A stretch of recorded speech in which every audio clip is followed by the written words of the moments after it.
그 월급에 잠이 와?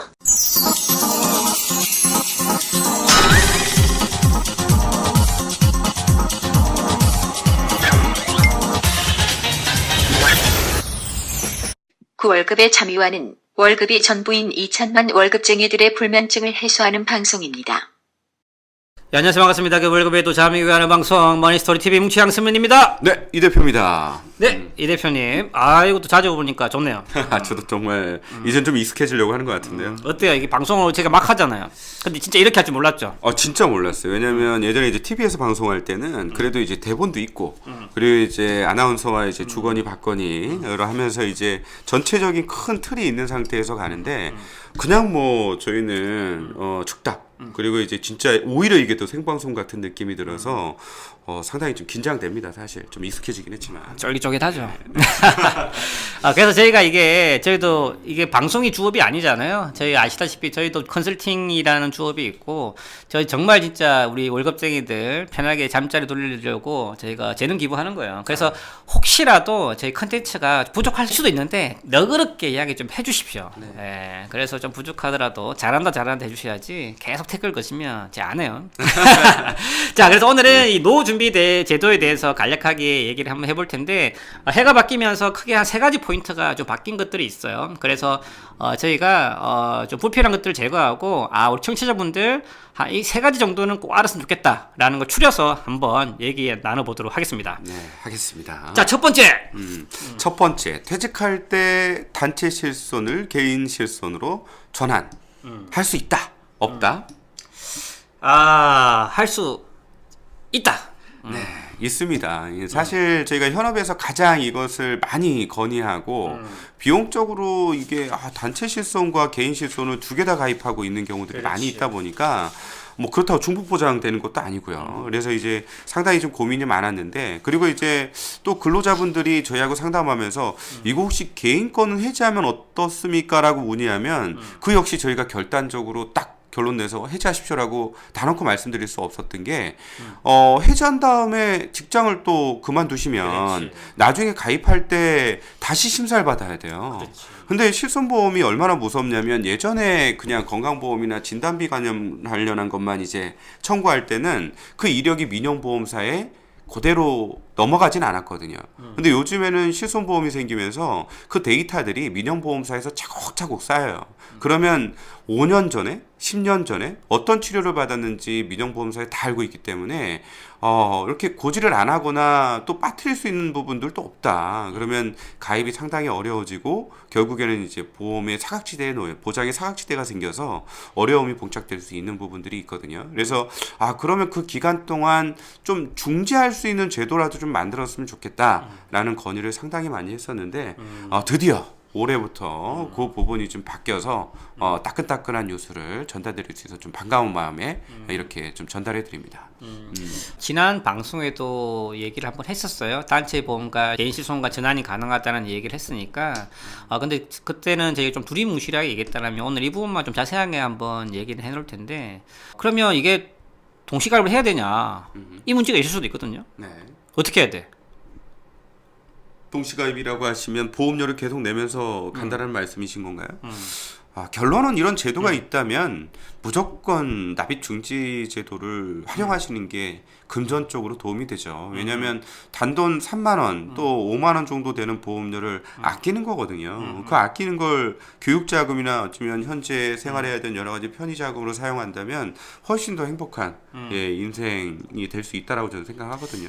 즉 과거에는 이런 제도가 없었는데, 지금은 단체 보험과 실손보험 중복 가입돼 있다라고 하면 개인 실손보험에 대해서 납입과 보장을 일시 중단했다가 퇴직한 다음에 다시 그렇죠. 가입이 가능하다라는 거예요. 근데 단 조건이 있어요.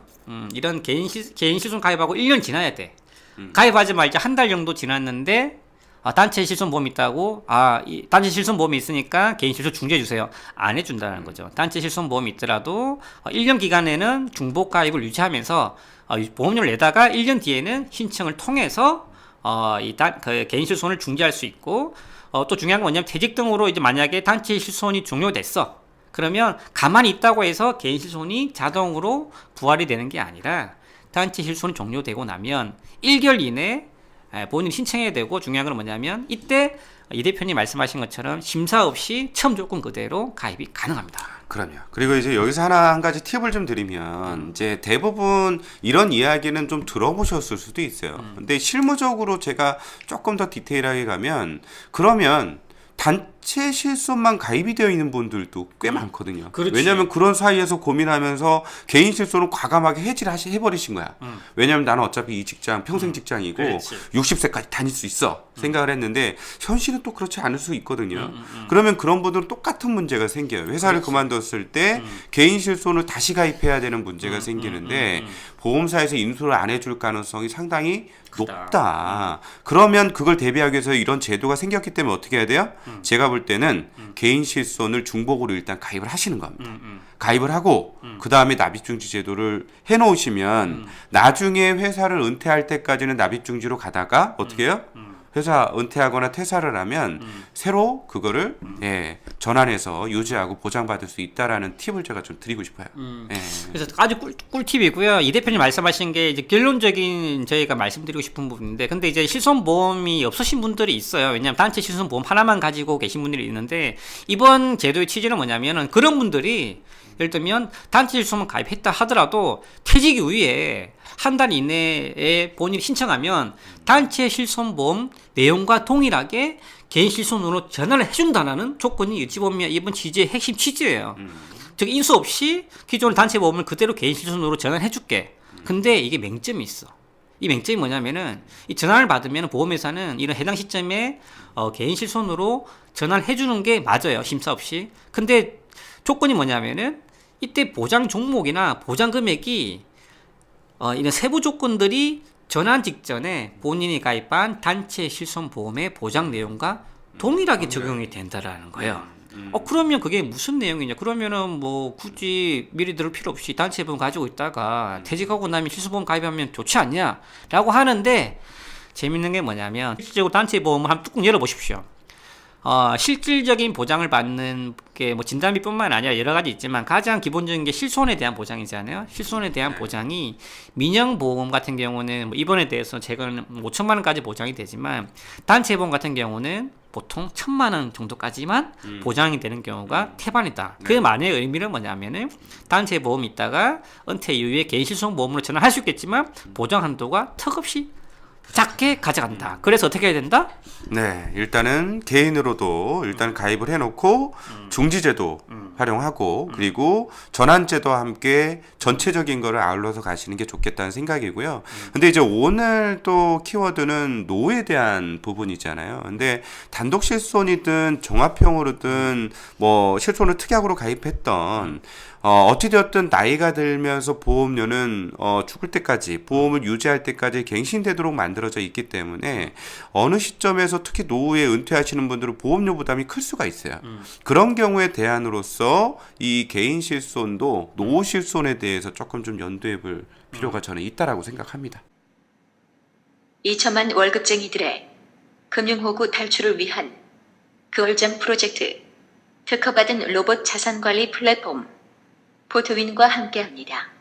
세부 사항은 머니스토리 TV 홈페이지에서 확인하세요. 또 알면 좋은 팁이 뭐냐면은 뭐 기초연금 관련된 내용인데 무슨 내용이죠 이게? 네, 기초연금 가장 이제 뭐 화두가 되는 게 뭐 뉴스에서 많이 나왔을 거예요. 뭐 30만 원씩 상향하겠다, 30만 원씩 상향하겠다. 근데 언제부터? 예, 이게 제일 중요한데 2021년에 연금을 30만 원까지 상향 조정할 계획이다. 이런 발표가 좀 나왔었는데요. 현재는 얼마죠?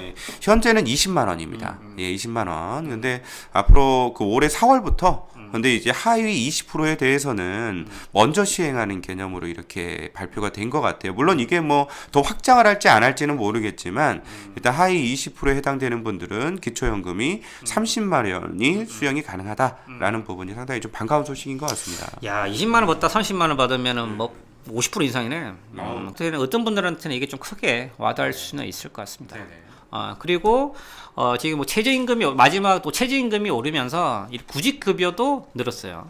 최저임금이 상승하고 물가가 상승하면서 이번에도 많이 늘었는데 한 10%가 증액됐다고 하는데 무슨 내용입니까? 아, 예. 우리가 작년에 최저임금이 그 7,530원이었죠. 시간당. 근데 이제 올해 8,350원으로 최저시급이 상향이 됐는데 이는 기본적으로 노동자들의 최저시급이나 이런 것들을 하는 어떤 기준이 되기도 하지만 정책적으로 여러 가지 이제 구직급여라든가 뭐 여러 가지 기본 최저급여를 산출한다든가 모든 기준이 이런 것들이 다 반영이 그렇지. 같이 될 거거든요. 그렇지. 그러면 구직급여도 그렇게 해당이 되나라고 저희가 이제 보다 보니까 역시 구직급여도 거의 한 10% 가까이 인상해서 주더라. 근데 이게 왜 중요합니까? 이제 여쭤보는 분들이 있는데 구직급여는 은퇴하신 분들도 구직급여를 청구할 수 있을까요? 네, 당연히 구직 활동을 하시면 은퇴했다 하더라도 실제로 구직급여를 청구할 수 있습니다. 대신에 퇴직일 이전에 18개월 이상, 그리고 180일 이상 고용보험에 가입한 이력이 있어야 되는데 당연히 은퇴라고 하면 이 요건은 뭐 다 충족이 돼 있는 거죠. 그죠? 그래서 우리가 여러 가지 퇴직연금 또는 이제 국민연금을 수급받기 이전에 한시적으로 몇 개월 동안은 이 구직급여를 통해서 물론 뭐 또 다른 어떤 직업을 찾는 기회로 또 자기 발전하는 기회로 그 시간을 활용하는 그 이제 기회도 제공이 되겠지만 가장 중요한 건 돈을 받으면서 구직 활동을 할 수 있다라는 게 좀 큰 포인트인 것 같습니다. 물론 이게 또 조건들이 좀 있어요. 또 비자발적인 이유로 퇴직을 해야 되고 그다음에 재취업을 하기 위해서 적극적인 노력을 해야 된다는 조건이 있는데 뭐 노력 하잖아. 할 거잖아. 뭐 그거는 노력하면 되는 거고. 즉 받을 수 있는 것들은 최대한 챙겨보자. 이게 문서상으로 내가 되니 안 되니 고민하지 말고 까리까리 하시는 분들은 일단 청구부터 하고 현장에 가세요. 되도록이면 받을 수 있게끔 물어보시고 보완하시면 받을 수 있다. 아주 좋은 방법. 그래서 답은 현장에 있으니까 구직급여 꼭 챙겨 받으시고요. 아 이런 부분들이 전반적으로 인상됐구나 하는 부분들은 꼭 유념해 주시면 좋으실 것 같습니다. 자 우리 그 은퇴를 앞두신 퇴직자들을 위해서 우리 이 대표님 간단하게 한 말씀 해주시죠. 뭘부터 준비해야 될까? 은퇴를 앞둔 퇴직자분들이라고 하면 사실은 이건 조금 뭐 다른 이야기일 수도 있지만 또 가장 근본적으로 중요한 이야기라는 생각이 들어서 그동안에는 돈을 모으고 굴리는 데에 관심을 좀 많이 가졌다면 은퇴 후에 이제는 나의 월 캐시플로우 중에 인컴을 어떻게 만들 것이냐. 인컴. 네, 그래서 그 설계를 임대소득이나 아니면 뭐 여러 가지 뭐 퇴직연금이나 뭐 공적연금 여러 가지들이 또 개인연금도 있는데 그거의 차림상을 한 번 정도는 은퇴 전에 계산해 보시는 게 좀 중요하지 않을까 예, 생각이 듭니다. 맞습니다. 가장 중요한 포인트를 말씀해 주셨고요. 캐시플로우, 인컴, 연금소득, 임대소득, 배당소득, 그 다음 자기 근로소득을 통해서 본인이 원하는 삶을 살 수 있을지에 대한 점검은 은퇴 이후에 하는 게 아니라 은퇴하기 전에 하셔야 돼요. 그래서 저희가 은퇴자 관련돼서도 저희가 많은 강의를 나오고 하겠지만 좋은 기업들은 그런 거에 대해서 강의를 하고 우리 또 그 퇴직자들을 위해서 그런 관련 컨설팅 하고 있는데 혹시라도 그게 제공받지 못한다라고 하시면 어쩔 수 없어요. 본인이 직접 하셔야 되고 힘드시면 어떻게 한다? 네. 저희한테 연락이나 메모를 남겨주시면 간단한 전화 상담이나 아니면 면담 상담까지 진행을 해드릴 테니까요. 예. 와, 이 대표 오시니까 완전히 깨알 광고를 하시는구나. 뭐 저는 뭐 마인드가 항상 열려 있기 때문에 네. 공짜로? 뭐 물론 상황에 따라서는 공짜도 있겠지만 저희가 이때 또 지적자산권을 나누는 거다 보니 비용은 좀 들어갈 수 있습니다. 그렇지만 충분히 시간 투자와 여러 가지 비용 들어가는 것 대비해서 저희와 함께 하시는 것이 조금 더 효과적이다라고 하면 지불하시면서 충분히 하실 수도 있는 정도라고 저는 생각해요. 네, 맞습니다.